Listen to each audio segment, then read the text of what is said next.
Why I will never walk alone at night again. To start, let me explain myself.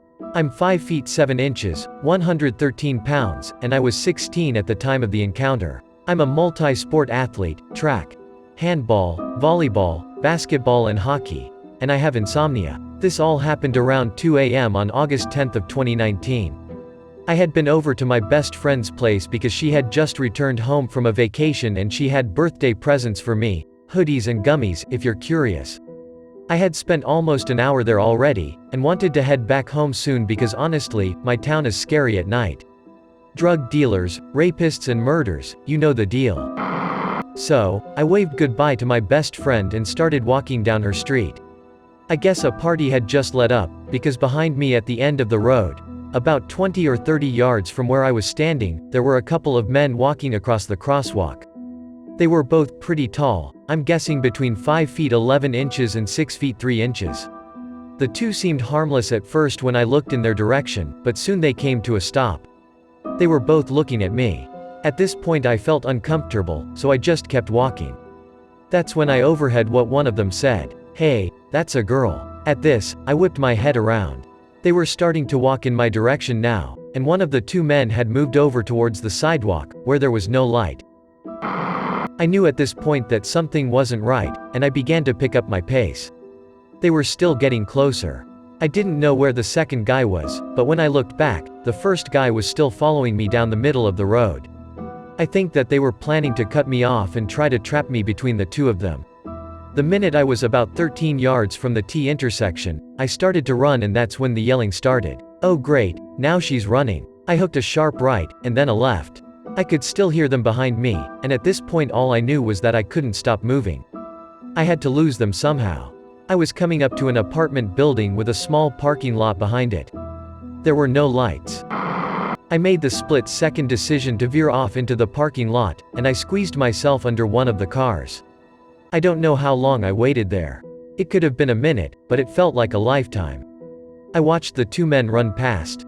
They didn't bother to check under the cars, which was definitely in my favor. The minute I felt that I was safe, I backtracked and took a different route back to my home. I was too scared to take the main route, in the fear I would have bumped into them. I know what I'm about to say is stupid, but I didn't go to the police. I wouldn't have been able to give a proper description of the men, because I hadn't seen their faces. If there's anything I learned from my experience, it's that no matter who you are, you need to be extremely careful. You can think that the part of town or city that you live in is safe, but that really isn't the case. There is no protective barrier to keep out people with bad intentions. Please, whatever you do, watch your surroundings as if your life depends on it. If I had been listening to my music and not paying attention, I hate to think what could have happened to me. I hope that no one else has to experience the fear that I did. It was almost like prey being chased by predators. The office squatter.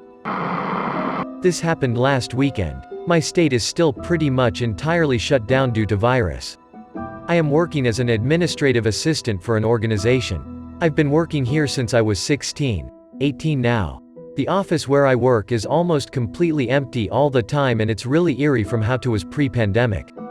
The building shares a lobby with a hotel that has little restaurants, shops, art galleries, etc. Pre-virus it was a really lively happening place all around the clock. So now most of the people in the offices are working from home and the shops, for the most part, have either gone out of business or are closed. There is still one open coffee shop, but that's about it. So I usually work from home, but I needed the office space this time for things I had to get done. So I went into the office around noon, and it's like a freaking ghost town. Nobody else seems to be in this huge building and the only sound is the normal lobby music echoing throughout the empty lifeless building. I get in the elevator and go up to my office and begin work. However, I start to get this off feeling of not being alone in the office and I get really creeped out. I check around the office and find nothing and I go back to work. So it's around noon and I hear footsteps in the hallway. Because of the new virus rules, we have to sign in and out of the office in order to do contact tracing. I go into the front office to see if anyone signed in after me, and no one has. I tell myself, I'm just being paranoid and get back to work. So I'm focused on my task again, and I hear a door softly shut.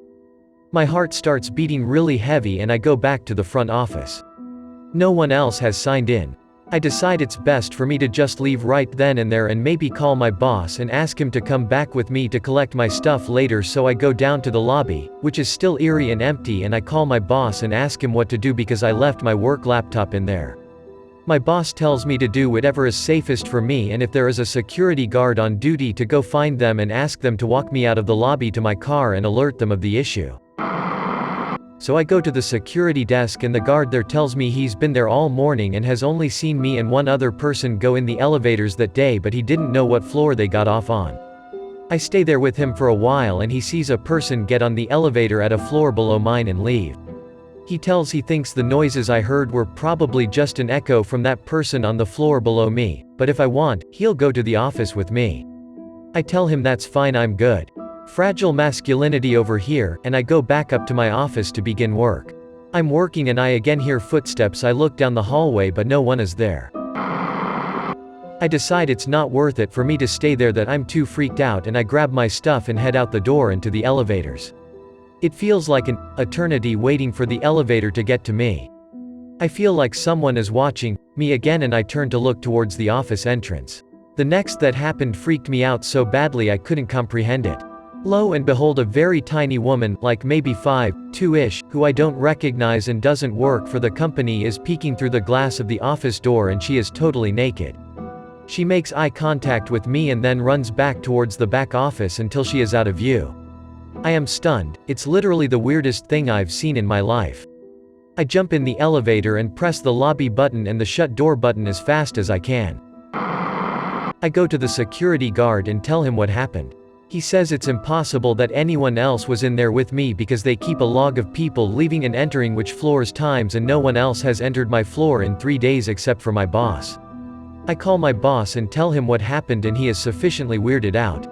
Anyways, he, another coworker and I decided to check out the office the next day together and find that someone had taken all the office snacks in the break room. We find in our relaxation office for when people are having a bad day and need a place to relax, a pair of socks and a brush with hair and dried flakes of blood on it, and a grocery bag filled with receipts, coins, and other random junk like thumbtacks, rocks, a small dollar store plushie and used Q-tips with earwax, but we find no one in the office. Creepy people in abandoned buildings. I live in a rural area in the north of the UK. About 20 minutes outside of the village I live in is a large complex of abandoned buildings. I haven't ever been able to get a straight answer on what these used to be. Some say an old farm, others say it was an RAF, UK Air Force base. Either way, it is a cool place to explore and any kid's dream. I'm older now, 18, but I practically grew up here, spending many summers at this place with my group of mates. We're all older now so we don't go anymore. I mention how many times I have been to demonstrate how comfortable I am with this place. Any creepy feelings usually associated with abandoned buildings have worn off because of how many times I have been here. I should also mention that in all my time visiting this place with my friends, we have never seen anyone else there. It was kind of like our place. Tonight I was chilling with a mate at my house. We are both going to separate universities in a few weeks, so we were feeling quite reflective and started talking about our childhoods and in particular our many trips to these abandoned buildings. Eventually, although it was late, curiosity got the better of us and we decided to hop in his car and drive the short journey to this place. When we got there it was pitch black and we had absolutely no gear except the torches on our phones. He had even come straight from work, so was in his formal suit. We arrived at the place and began walking around, looking in all the buildings and recounting stories of all the summers we had spent here. We were talking carelessly and loudly. In hindsight, this was probably a mistake. We were quite deep in the complex when it started, and loud tapping, the sound of metal on metal. It startled us and we both jumped. In an effort to calm ourselves down, we told each other it was probably the wind. It didn't take us long to work out that this couldn't be the case. The tapping has a rhythm to it, but it was one that would keep on changing. A few times it would even have a recognizable tune such as, "Queen, we will rock you." At this point me and my mate were terrified. We started to slowly, as quietly as possible, go back the way we had come and towards where his car was parked.